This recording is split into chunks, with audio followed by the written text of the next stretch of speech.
اس نے حرکت ہی ایسی کی تھی، ایک تو اپنا ہاتھ کھینچ رہا تھا، دوسرا گالیاں دے رہا تھا، اوپر سے میرا دوپٹہ بھی کھینچ لیا۔ اس نے دوپٹہ نہیں کھینچا تھا، اس کا ہاتھ لگا تھا۔ وسیم نے سلار کا دفاع کرتے ہوئے کہا، جو بھی تھا اس وقت تو مجھے بہت غصہ آیا تھا، مگر بعد میں مجھے بھی افسوس ہوا تھا، اور میں نے تو اللہ کا بہت شکر ادا کیا کہ وہ بچ گیا۔ اگر کہیں وہ مر جاتا تو مجھے بہت ہی پچھتاوا ہوتا اپنے اس تھپڑ کا۔ ماما نے قدرے معذرت خوانا انداز میں کہا، چلو تم آج جا رہی ہو تو معذرت کر لینا۔ وسیم نے مشورہ دیا۔ کیوں ایکسکیوز کروں؟ ہو سکتا ہے اسے کچھ یاد ہی نہ ہو، پھر میں خواہ گڑے مردے کھاڑوں اسے یاد دلاؤں کہ میں نے اس کے ساتھ کیسا کیا تھا۔ ماما نے فوراً کہا، اور فرض کرو اسے سب کچھ یاد ہوا تو کیا ہوگا؟ وہ کون سا ہمارا رشتہ دار ہے؟ اس کے تعلقات خراب ہو جائیں گے ہمارے ساتھ، یا میل جول میں فرق پڑے گا؟ ماما نے لاپرواہی سے کہا۔ شاپنگ کرنے کے بعد سلار سے کلینک لے آیا جہاں سلار زیر علاج تھا۔ وہ دونوں جس وقت اس کمرے میں داخل ہوئے اس وقت وہ سوپ پینے میں مصروف تھا۔ سلار نے وسیم کے ساتھ آنے والی لڑکی کو دیکھا اور فوراً پہچان لیا تھا۔ اگر اس رات اس حالت میں وہ اسے شناخت نہیں کر سکا، مگر اس وقت اسے دیکھتے ہی وہ اسے پہچان گیا تھا۔ اپنی ممی سے وہ بات کہنے وہ پہلے جان چکا تھا کہ وسیم کی بہن نے اسے فرسٹ ایڈ دی تھی، مگر اسے وہ فرسٹ ایڈ یاد نہیں تھی۔ جب وہ زناٹے دار تھپڑ یاد تھا جس اس رات اسے پڑا تھا، اس لیے ماما کو دیکھتے ہی وہ سوپ پیتے پیتے رک گیا۔ اس کی چبھتی ہوئی نظروں سے ماما کو اندازہ ہوا کہ اسے یقیناً اس رات ہونے والے واقعات کسی نہ کسی حد تک یاد تھے۔ رسمی الیکس لیک کے بعد اس کی ممی ماما کا شکریہ ادا کرنے لگی، جبکہ سلار نے سوپ پیتے ہوئے گہری نظروں سے اسے دیکھا۔ وسیم نے اس کی دوستی کو کئی سال گزر چکے تھے اور اس نے وسیم کے گھر میں ماما کو کئی بار دیکھا تھا، مگر اس نے پہلے ہی کہیں توجہ نہیں دی تھی۔ اس دن وہ پہلی بار اس قدرے تنقیدی انداز میں غور کر رہا تھا۔ اس کے دل میں ماما کے لیے تشکری احسان مندی کے لیے کوئی جذبات نہیں تھے۔ اس کی وجہ سے اس کے سارے پلان کا بیڑا غرق ہو گیا تھا۔ وہ ماما اس کی ممی سے گفتگو میں مصروف تھی، مگر وقتاً فوقتاً اپنے اوپر پڑنے والی اس کی نظروں سے بھی واقف تھی۔ زندگی میں پہلی بار سے کسی کی نظریں اتنی بری لگی تھی۔ ایک لمحے کے لیے اس کا دل چاہ اٹھ کر وہاں سے بھاگ جائے۔ سلار کے بارے میں اس کی رائے بھی اور بھی خراب ہو گئی تھی۔ وہ اپنے اس تھپڑ کے لیے معذرت کے ارادے سے وہاں آئی تھی، مگر اس وقت اس کا دل چاہا اسے دو چار تھپڑ اور لگا دے۔ تھوڑی دیر وہاں بیٹھنے کے بعد فوراً واپس جانے کے لیے اٹھ کھڑی ہوئی، اور واپس جاتے ہوئے اسے سلار کے ساتھ لیکس لیک کا تکلف بھی نہیں کیا تھا۔ وہ صرف اس کی ممی کے ساتھ دعا سلام کے بعد سلار کی طرف دیکھے بغیر نکل گئی تھی، اور باہر آ کر اس نے سکون کا سانس لیا تھا۔ اس طرح کے دوست بنائے ہوئے تم نے؟ اس نے باہر نکلتے ہی وسیم سے کہا، جس نے کچھ حیرانی سے اسے دیکھا۔ کیوں، اب کیا ہوا ہے؟ اسے دیکھنے تک کی تمیز نہیں، اس بات کا احساس تک نہیں ہے کہ میں اس کے دوست کی بہن ہوں اور اس کے دوست کے ساتھ اس کے کمرے میں موجود ہوں۔ وسیم اس کی بات پر کچھ خفیف سا ہو گیا۔ یہ آدمی اس قابل نہیں کہ اس کی عادت کے لیے جایا جائے۔ تم اس کے ساتھ میل جول بند کرو۔ اچھا ٹھیک ہے، میں محتاط کروں گا، اب تم بار بار اس بات کو نہ دہراؤ۔ وسیم نے موضوع گفتگو بدلنے کی کوشش کی اور کہا، ماما دانستہ طور پر خاموش ہوگی، مگر سلار اس کے ناپسندیدہ افراد کی لسٹ میں شامل ہو چکا تھا۔ یہ ایک اتفاق ہی تھا کہ وہ ان دنوں کچھ چھٹیاں گزارنے اسلام آباد آئی ہوئی تھی، ورنہ شاید سلار سے اتنا قریبی اور اتنا پسندیدہ تعلق کبھی پیدا نہ ہوتا۔ اسلام قبول کرنے کے بعد اس نے پہلی بار جلال انصر کو تب قریب سے دیکھا جب ایک دن وہ چاروں کالج کے لان میں بیٹھی گفتگو میں مصروف تھی۔ وہاں کسی کام سے آیا تھا۔ رسمی سی علیہ السلام کے بعد وہ زینب کے ہاتھ چند قدم دوچار کھڑا تھا۔ ماما کے اس چہرے سے نظریں نہیں اٹھا سکی تھی۔ ایک عجیب سی مسرت اور سرخوشی کا احساس اسے گھیرے میں لے رہا تھا۔ وہ چند منٹ زینب سے بات کرنے کے بعد وہیں سے چلا گیا۔ ماما نے اس کی پشت پر نظریں جمائے اس وقت اسے دیکھتی رہی جب تک وہ نظروں سے اچھل نہیں ہو گیا۔ اس کے ارد گرد بیٹھی ہوئی اس کی فرینڈز کیا باتیں کر رہی تھی اسے اس وقت اس کا احساس نہیں تھا، مگر وہ جب بھی اس کی نظروں سے اجل ہوا تو یکدم جیسے دوبارہ اپنے ماحول میں واپس آ گئی۔ جلال انصر سے اس کی دوسری ملاقات زینب کے گھر پر ہوئی تھی۔ اس دن وہ کالج سے واپسی پر زینب کے ساتھ اس کے گھر آئی تھی۔ زینب کچھ دنوں سے ان سب کو اپنے ہاں آنے کے لیے کہہ رہی تھی، باقی سب نے کوئی نہ کوئی بہانہ بنا دیا تھا، مگر ماما اس دن اس کے ساتھ اس کے گھر چلی آئی تھی۔ اس کے گھر آ کر اسے عجیب سے سکون کا احساس ہوا تھا۔ شاید اس احساس کی وجہ جلال انصر سے اس کے گھر کی نسبت تھی۔ وہ ڈرائنگ روم میں بیٹھی ہوئی تھی اور زینب چائے تیار کرنے کے لیے کچن میں گئی تھی۔ جب جلال ڈرائنگ روم میں داخل ہوا، وہ ماما کو وہاں دیکھ کر کچھ چونک گیا۔ شاید اسے ماما کو وہاں دیکھنے کی توقع نہیں تھی۔ السلام علیکم، کیا حال ہے آپ کا؟ جلال نے شاید اس طرح بے دھڑک اندر داخل ہونے پر اپنی جھیم مٹانے کے لیے کہا۔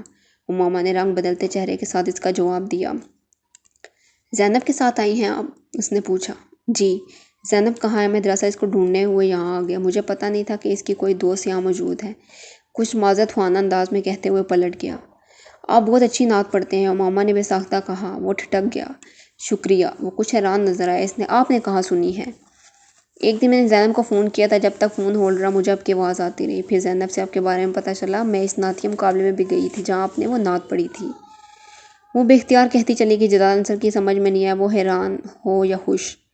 بہت اچھی تو نہیں، بس پڑھ لیتا ہوں، اللہ کا کرم ہے۔ اس نے حیرت کے اس جھٹکے سے سنبھلتے ہوئے سفید چادر میں لپٹی اس دبلی پتلی دراز قامت لڑکی کو دیکھا جس کی گہری سی آنکھیں کوئی بہت عجیب سا تاثر لیے ہوئی تھی۔ اپنی آواز کی تعریف وہ بہت سوں سے سن چکا تھا، مگر اس وقت اس لڑکی کی تعریف اس کے لیے قدرے غیر معمولی تھی۔ وہ جس انداز میں اس نے یہ کہا تھا اس سے بھی زیادہ عجیب۔ وہ پلٹ کر ڈرائنگ روم سے باہر نکل گیا۔ وہ ویسے بھی لڑکیوں سے گفتگو میں مہارت نہیں رکھتا تھا، پھر ایک ایسی لڑکی سے گفتگو جس سے وہ صرف چہرے کی حد تک واقف تھا۔ امامہ نے ایک عجیب سی مسرت کے عالم میں وہاں بیٹھی ہوئی تھی۔ اسے یقین نہیں آ رہا تھا کہ اس نے جلال انصر سے بات کی تھی۔ اپنے سامنے خود سے اتنے قریب وہ ڈرائنگ روم کے دروازے سے کچھ آگے کارپٹ پر اس جگہ کو دیکھتی رہی جہاں وہ کچھ دیر پہلے کھڑا تھا۔ تصور کی آنکھ سے وہ اسے ابھی بھی وہیں دیکھ رہی تھی۔ ان کی اگلی ملاقات ہاسٹل میں ہوئی۔ پچھلی دفعہ اگر امامہ دانستہ طور پر زینب کے گھر گئی تھی تو اس بار یہ اتفاق تھا۔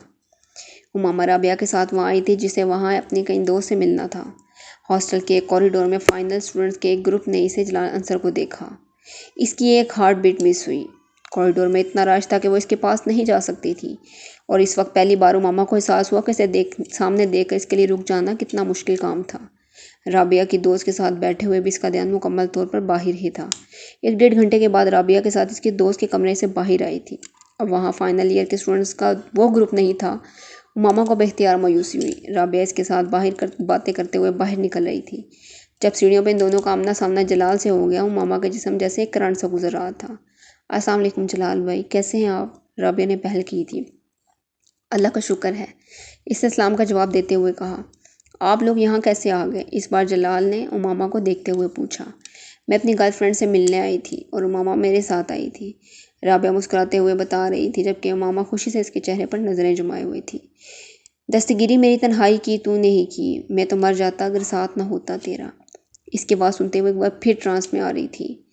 اس نے بہت کم لوگوں کو اتنے شش لہجے میں اردو بولتے ہوئے سنا تھا جس لہجے میں وہ بات کر رہا تھا۔ پتہ نہیں کیوں ہر بار اس کی آواز سنتے اس کے کانوں میں اس کی پڑی ہوئی نعت گونجنے لگی تھی۔ عجیب سا رشک آ رہا تھا اسے دیکھتے ہوئے۔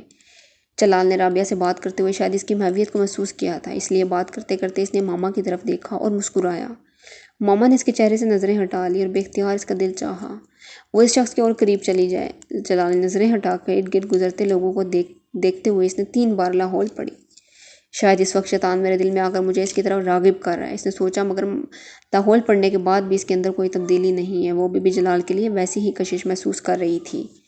اسجد سے اتنے سالوں کی منگنی کے بعد بھی کبھی اس نے اپنے آپ کو اس کے لیے اس طرح بے اختیار ہوتے نہیں دیکھا تھا جس طرح وہ اس وقت ہو رہی تھی۔ وہ کھڑے اسے پہلی بار جلال سے بہت زیادہ خوف آیا۔ اگر میرا دل اس آدمی کو دیکھ کر اس طرح بے اختیار ہوتا رہا تو آخر اسے دیکھ کر مجھے اس نے جیسی بے بسی کے عالم میں سوچا، میں اتنی کمزور تو کبھی بھی نہیں تھی کہ اس جیسے آدمی کو دیکھ کر اس طرح اس نے اپنے وجود کو موم کا پایا۔ بھائی آپ فارغ ہیں؟ اس طرح زینب دروازے پر دستک دے کر جلال کے کمرے میں داخل ہوئی۔ ہاں آ جاؤ۔ اس نے اسٹڈی ٹیبل پر بیٹھے بیٹھے گردن موڑ کر زینب کو دیکھا۔ آپ سے ایک کام ہے، زینب اس کے پاس آتے ہوئے بولی۔ کیا کام ہے؟ آپ ایک کیسٹ میں اپنی آواز میں کچھ نعتیں ریکارڈ کر دیں، زینب نے کہا۔ جلال نے حیرت سے اس کی فرمائش سنی۔ کس لیے؟ وہ میری دوست ہے امامہ، اس کو آپ کی آواز بہت پسند ہے، اس لیے اس نے مجھ سے فرمائش کی اور میں نے حامی بھر لی، زینب نے تفصیل بتائی۔ جلال اس فرمائش پر مسکرایا۔ امامہ سے کچھ دن پہلے والی ملاقات اسے یاد آ گئی۔ یہ وہی لڑکی ہے جو اس دن یہاں آئی تھی؟ جلال نے سرسری انداز میں پوچھا۔ ہاں وہی لڑکی ہے، اسلام آباد سے یہاں آئی تھی۔ اسلام آباد سے؟ ہاسٹل میں رہ رہی ہے؟ جلال نے کچھ دلچسپی لیتے ہوئے پوچھا۔ جی ہاسٹل میں رہ رہی ہے، کافی اچھا خاندان ہے اس کا، بہت بڑے انڈسٹریلسٹ اس کے فادر، مگر امامہ سے مل کر ذرا محسوس نہیں ہوتا۔ زینب نے بے اختیار امامہ کی تعریف کی۔ کافی مذہبی لگتی ہے، میں نے اسے 1-2 بار تمہارے ساتھ کالج میں دیکھا ہے، کالج میں بھی چادر اوڑھی ہوتی ہے اس نے۔ یہاں کالج کی آب و ہوا کا ابھی تک اثر نہیں ہوا اس پر، جلال نے کہا۔ بھائی اس کی فیملی بھی خاصی مذہبی ہے، کیونکہ وہ جب سے یہاں آئی ہے اس طرح ہی ہے۔ میرا خیال ہے کہ کافی کنزرویٹو لوگ ہیں، لیکن یہ ضرور ہے کہ اس کی فیملی خاصی تعلیم یافتہ ہے، نہ صرف بھائی بلکہ بہنیں بھی۔ یہ گھر میں سب سے چھوٹی ہے، زینب نے تفصیل بتاتے ہوئے کہا۔ تو پھر آپ کب ریکارڈ کر کے دیں گے؟ زینب نے پوچھا۔ تم کل لے لینا، میں ریکارڈ کر دوں گا، جلال نے کہا۔ وہ سر ہلاتے ہوئے کمرے سے نکل گئی۔ جال کچھ دیر کسی سوچ میں ڈوبا رہا۔ جلال پھر دوبارہ اس کتاب کی طرف متوجہ ہو گیا جسے وہ پڑھ رہا تھا۔ ان کی اگلی ملاقات لائبریری میں ہوئی تھی۔ اس بار امامہ نے اسے وہاں موجود دیکھ کر بے اختیار اس کی طرف چلی گئی تھی۔ رسمی لیکس لیک کے بعد امامہ نے کہا، میں آپ کا شکریہ ادا کرنا چاہتی ہوں۔ جلال نے حیرانی سے اسے دیکھا۔ کس لیے؟ اس کیسٹ کے لیے جو آپ نے ریکارڈ کر کے بھجوائی تھی۔ جلال مسکرایا۔ نہیں، اس کی ضرورت نہیں، مجھے اندازہ نہیں تھا کہ کوئی مجھ سے ایسی فرمائش کر سکتا ہے۔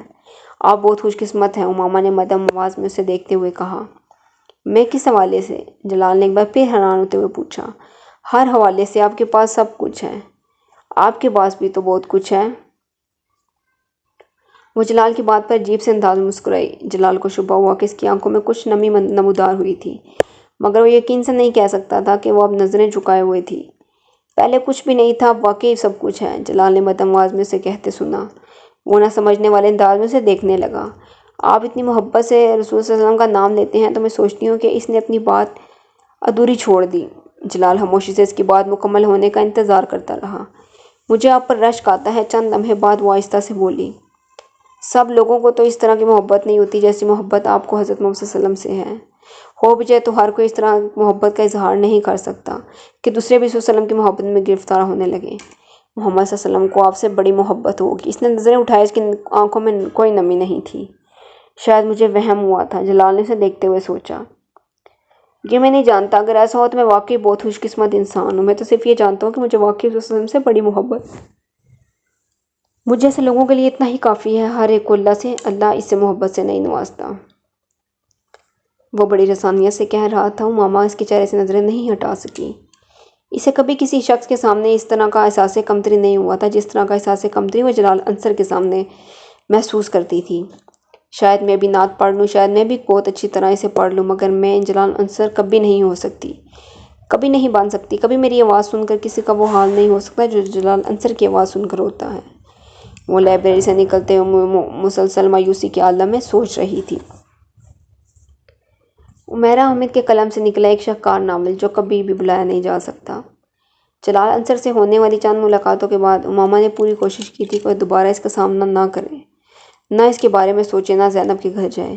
حتیٰ کہ اس نے زینب کے ساتھ اپنے تعلقات کو اپنی طرف سے بہت محدود کرنے کی کوشش کی تھی۔ اس کی ہر حفاظتی تدبیر برے طریقے سے ناکام ہوتی گئی۔ ہر گزرتے دن کے ساتھ امامہ کی بے بسی میں اضافہ ہوتا جا رہا تھا۔ پھر اس نے گھٹنے ٹیک دیے تھے۔ اس آدمی میں کوئی چیز ایسی ہے جس کے سامنے میری ہر مزاحمت دم توڑ جاتی ہے، اور شاید اس کا یہ اعتراف ہی تھا کہ جسے اس نے ایک بار پھر جلال کی طرف متوجہ کر دیا۔ پہلے اس کے لیے اس کی بے اختیاری لاشعوری تھی، پھر اس نے شعوری طور پر جلال کو اسجد کی جگہ دے دی۔ آخر کیا برائی ہے اگر میں اس شخص کا ساتھ چاہوں جس کی آواز مجھے بار بار اپنے پیغمبر کی طرف لوٹنے پر مجبور کرتی رہی؟ میں کیوں اس شخص کے حصول کی خواہش نہ کروں جو حضرت محمد صلی اللہ علیہ وسلم سے مجھ سے بھی زیادہ محبت کرتا ہے؟ کیا مضحکہ ہے اگر میں اس شخص کو اپنا مقدر بنائے جانے کی دعا کروں جس کے لیے میں انس رکھتی ہوں اور جس کے کردار سے بھی واقف ہوں؟ کیا برا ہے اگر میں یہ چاہوں کہ میں جلال انصر کے نام سے شناخت پاؤں، اس واحد آدمی کے نام سے جسے سنتے جسے دیکھتے مجھے اس پر رشک آتا ہے؟ اس کے پاس ہر دلیل، ہر توجہ موجود تھی۔ بہت غیر محسوس طور پر وہ اس جگہ جانے لگی جہاں جلال کے پائے جانے کا امکان ہوتا، اور وہ اکثر وہاں پایا جاتا۔ وہ زینب کو اس وقت فون کرتی جب جلال گھر پر ہوتا، کیونکہ گھر پر ہوتے ہی فون ہمیشہ ریسیو ہوتا۔ دونوں کے درمیان چھوٹی موٹی گفتگو رفتہ رفتہ طویل ہونے لگی، پھر وہ ملنے لگے۔ جویریہ، رابعہ، زینب تینوں کو امامہ اور جلال کے ان بڑھتے ہوئے تعلقات کے بارے میں پتہ نہیں تھا۔ جلال اب ہاؤس جاب کر رہا تھا اور امامہ اکثر اس کے ہاسپٹل جانے لگی۔ باقاعدہ اظہار محبت نہ کرنے کے باوجود وہ دونوں اپنے لیے ایک دوسرے کے جذبات کے واقف تھے۔ جلال جانتا تھا کہ امامہ اسے پسند کرتی تھی، اور یہ پسندیدگی عام نوعیت کی نہیں تھی۔ خود امامہ بھی یہ جان چکی تھی کہ جلال اس کے لیے کچھ خاص قسم کے جذبات محسوس کرنے لگا تھا۔ جلال اس قدر مذہبی تھا کہ اسے کبھی اس بات کا تصور بھی نہیں کیا تھا کہ وہ کسی لڑکی کی محبت میں گرفتار ہو جائے گا۔ نہ صرف یہ کہ وہ محبت کرے گا بلکہ اس طرح اس سے ملا کرے گا، مگر یہ سب کچھ بہت غیر محسوس ہوتا گیا۔ اس نے کبھی زینب سے اس بات کا ذکر نہیں کیا کہ اس کے اور امامہ کے درمیان کسی خاص نوعیت کا تعلق ہے۔ اگر وہ یہ انکشاف کر دیتا تو زینب اسے یقیناً امامہ کی اسجد کے ساتھ طے شدہ نسبت سے آگاہ کر دیتی۔ بہت شروع میں ہی وہ امامہ کی ایسی کسی نسبت کے بارے میں جان لے تو امامہ کے بارے میں بہت محتاط ہو جاتا۔ پھر کم از کم امامہ کے لیے اس حد تک انوالو ہونے کا سوال ہی پیدا نہیں ہوتا جس حد تک وہ ہو چکا تھا۔ ان کے درمیان ہونے والی ایسی ایک ملاقات میں امامہ نے اسے پرپوز کیا تھا۔ اسے امامہ کی جرأت پر کچھ حیرانی ہوئی تھی،